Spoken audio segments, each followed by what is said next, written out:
All right, people, more high effort match video reflections coming your way. As the name implies here, this match was run in conjunction with a traveling USPSA Grandmaster who teaches classes on practical shooting. He was running a squad of his students through the class and shooting it himself. I was not on that squad. In case you're wondering, I came in second because I lost to the Grandmaster by a total of about 24 seconds. So, not really even very close if we're being honest with each other. This was an outlaw style match combining USPSA and IDPA rules. The final score was time plus penalties, with penalties being assessed as you see here, C zones being a quarter second, D zones hits an additional 3/4 of a second, and then a miss or a hit on a no shoot target was 2 seconds.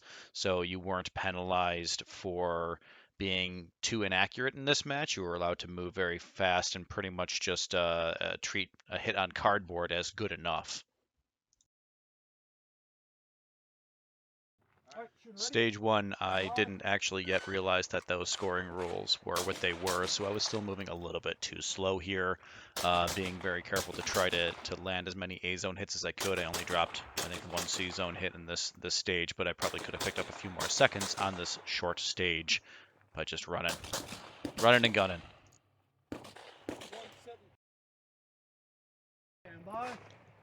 You can see in this stage I stepped up my cadence of shooting pretty substantially, and I'm just throwing two at every target, and worked out well for me.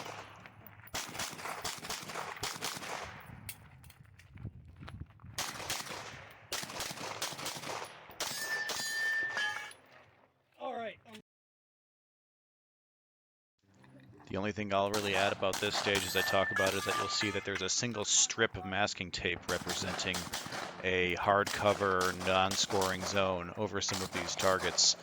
And yep, your boy managed to land one shot directly on there. I wasn't the only one in my squad to do this, so tip for any stage designers out there, use this trick sometimes. You'll be surprised how many people you catch.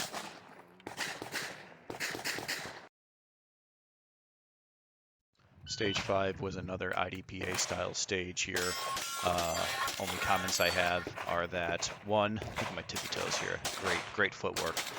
Two, I probably could have just moved a bit faster on such a short stage. A second or two really makes a difference. Also, I almost shot that hostage.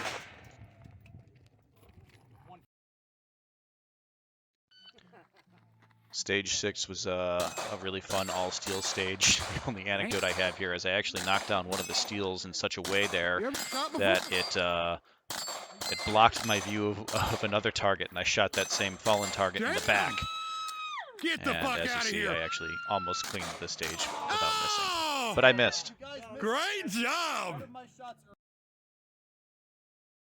My only comments for this stage are that I probably could have moved a bit faster. As you'll see in a second, I just kind of waddled to the next position. It's always good to move like you have a purpose whenever you have to move in these stages, especially since seconds matter. And I chose to post up towards the middle of the stage here and take a lot of the back targets from one position as opposed to trying to move to a closer position. That actually didn't really turn out poorly for me at all, but it was very close. A few of those targets were close to incurring some penalties. Interesting to see where those shots are. Stand by. All right, the last stage I shot for the day, stage 1, my comment is that whenever you're presented with walls like this, you have to shoot around. Make sure you don't crowd the cover. You slow yourself down pretty significantly if you're pressing your body up against these things or getting so close to these things that you have to reposition yourself. So I didn't crowd the cover, but I saw many shooters on my squad do that. A little mistake. Shoot, 2146. Final thoughts, just like I've stated in previously, I really do still need to work on my draw and finding the dot and not losing the dot as I transition between targets. Some dry fire and some repetitions would probably really help that. But who has time for that? Move like you're young, move like you have a purpose, throw yourself into the movement. You really will pick up several key seconds by doing that. And really, the rules matter. The very minor penalties for off of center hits in this match meant that you could really move fast. And even though I threw plenty of C zone hits, it really didn't affect my score very much at all. Yeah, I was still beaten by a Grandmaster, but hey, for the record, so is everyone else. So, see you guys in the next one.